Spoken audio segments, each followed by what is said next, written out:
vdekja e babës së ish-presidentit tha që pa pjesëmarrjen të pa lejimin nga gjykata speciale. Po e vërteta është që familja ka humbë ose nga gjë, po e ka fitu kombin shqiptar.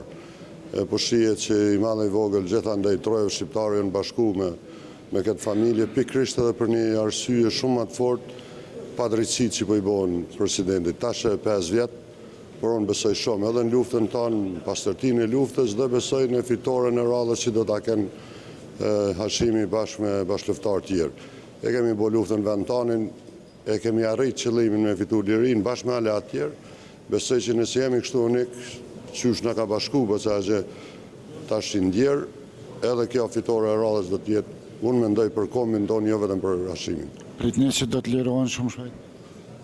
Unë shpresoj shumë edhe besoj shumë që do të ketë drejtësi, por megjithatë siç duket, kjo drejtësi domethënë është e limituar. Nuk po jep shajat mira që ka edhe drejtësi, sepse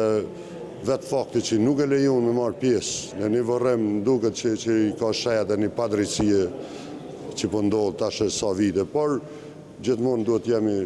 optimist, duhet besojmë, sepse dim ka kemi kalu dhe dim qa kemi hek me ardhë drejt e liria, qa kemi hek me ardhë drejt e shteti,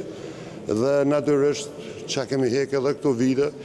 jo vetëm me rastin e presidentit, po me rastin Lima në fillim, me shumë bashkëluftarë, Samia, Syla, Daudi, Remi, plot